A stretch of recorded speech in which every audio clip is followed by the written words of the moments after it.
အားလုံးပဲမင်္ဂလာပါခင်ဗျာNightgate Soccer Channel ကနေပြန်လည်ကြိုဆိုလိုက်ပါတယ် Heidenheim နဲ့ SP Elversberg တို့ကစားကြမယ့်ပွဲကမြန်မာစံတော်ချိန်တနာရီမှာဖြစ်ပါတယ် German Bundesliga တန်တက်ခွင့် Play-off ပွဲစဉ်ဖြစ်ပြီးတော့ဒီပွဲဒီဒုတိယအကြော့ရှိပါသေးတယ်ဗျ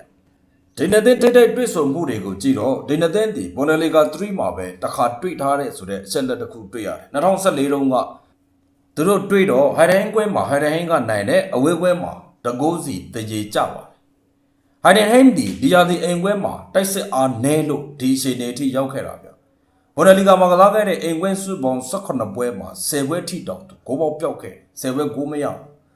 အထူးသဖြင့်သူတဲ့ဒီတန်းစင်းစုံယုံအားတူတဲ့တန်းစင်းစုံပြိုင်ဘက်တွေဖြစ်တဲ့ဘိုချန်လိုတဲကိုသူနိုင်မရခဲ့ဘူးဟော်ဖိုင်ကိုသူအနိုင်မရခဲ့ဘူးစိတ်ပေါ်လီကိုအနိုင်မရခဲ့ဘူးအနည်းကဆိုအဲ့ဒီပြိုင်ဘက်တွေနဲ့တွေ့တဲ့အခါတေချာမချင်းကတ်နိုင်ခဲ့လို့သူဒီအဆင့်ကိုရောက်ခဲ့တာပထမပိုင်းတိုက်ဆက်ကစားပုံတော်တော်လေးအားနေပါတယ်တကိုးရဖို့အချိန်အကြာကြီးအားထုတ်ရတာလည်းတွေ့ရတယ်ဘေကိုခွင့်ပြုဖို့ကြတော့ပထမပိုင်းရောဒုတိယပိုင်းမှာခက်မြန်ပဲပြန်ပေးတတ်တာကိုတွေ့ရပါတယ်ပြိုင်ဘက် Eversberg တင်းကိုကြည့်တော့ဒီရာသီ League 2ရဲ့အဝေးကွင်း18ပွဲမှာရှုံးပွဲက3ပွဲပဲရှိတယ်ပြီးတော့ထူးခြားချက်အနေနဲ့ဒီအသင်းဒီဂိုးသွင်းတတ်တယ်တိုက်ရိုက်တက်ခွင့်ရတဲ့အဆင့်1နေရာကအသင်းနဲ့အဆင့်2နေရာကအသင်းတွေကိုအဝေးကွင်းမှာမရှုံးအောင်ကစားထားတယ်ဆိုတဲ့ဆက်လက်တစ်ခုကိုတွေ့ရပါတယ်နောက်တစ်ခုကဒီပြိုင်ပွဲဒီပထမအကြော့ဒုတိယအကြော့ကစားရတာဖြစ်လို့အဝေးကွင်းမှာကစားတဲ့ပွဲတွေဒီတင်တိုင်းကျဲပြီးတော့ကစားကြမဲ့ပွဲမဖြစ်နိုင်ဘူးထိန်းထိန်းသိမ်းသိမ်းပဲအဲ့တဲ့အသင်းကကစားလာလိမ့်မယ်လို့ကျွန်တော်ယူဆပါတယ်ဒီပွဲနဲ့ဖွင့်ထားတဲ့ကြေးကိုကြည့်တဲ့အခါအခုညနေမြန်မာစံတော်ချိန်6:52မိနစ်အချိန်မှာ Asian Heidenheim အသင်းကနေတရေအနှုတ်35နဲ့ကိုပေါင်းကြေးက2အနှုတ်100ဖြစ်ပါတယ်ဗျဘလို့ပဲဖြစ်ဒီပွဲမှာ Asian Heidenheim ကပေးထားတဲ့ body ကြေးဒီပြော့တယ်လို့ကျွန်တော်ကယူဆတယ်ဒီလို play-off ကစားရမယ့်ပွဲအထူးသဖြင့်ပြိုင်ဘက်ဒီ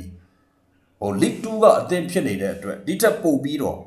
နည်းနည်းလေးနိုင်ကျင်တယ်ဆိုရင်တော့အင်ရှင်အားသာချက်လို့ကျွန်တော်တို့ပြောလို့ရမယ်တရေအနှုတ်90လောက်တော့အနိုင်ဆုံးပေးတဲ့တယ်လို့ကျွန်တော်ယူဆတယ်တရေနှုတ်90တော့မပေးထားတဲ့အတွက်ဒီကျင်းဒီပြော့တယ်လို့ကျွန်တော်ယူဆပါတယ်ဆိုတော့ဒီပွဲအတွက်ကျွန်တော်ရဲ့ရွေးချယ်မှုဒီ Elversberg body တကြောင်းနဲ့ဖြစ်ပါတယ်ဗျနောက်တစ်ပွဲက Saudi Pro League ပွဲဗျ17နာရီခွဲမှာကစားမဲ့ကျွန်တော် El Ali နဲ့ Adifat တို့ကစားမဲ့ပွဲပွဲတွေတော့ကျွန်တော်တေချာမသိလို့ဘယ်သူတွေပါလဲဆိုတာတော့တေချာမသိဘူးဒါပေမဲ့ဒီပွဲတွေကစိတ်ဝင်စားလို့ကမ္ဘာကလပ်ဖလားအတွက်ကျွန်တော်ဒီအသင်းတွေကိုအမြဲလိုက်ကြည့်ဖြစ်တယ်ဒီနေ့မှာအဲ့ဒီအဆင့်9နေရာကနေပြီးတော့အဆင့်7နေရာကိုပေးထားတဲ့1နှုတ်100ဆိုတဲ့ body change တော်တော်လေးပြင်းတယ်ဗျပြီးတော့ဒီကျင်းဒီလွန်ခဲ့တဲ့တနာရီလောက်တုန်းက1နှုတ်100တင်းတင်းမှာရှိနေပဲပြီးခဲ့တဲ့နိုင်ဝက်လောက်မှာ2.80ဆိုပြီးတော့ရုတ်တရက်ပြောင်းလာတာတွေ့တယ်လက်ရှိအချိန်မှာတော့2.90 2.80လောက်ဖြစ်တယ်ဒီကျင်းဒီ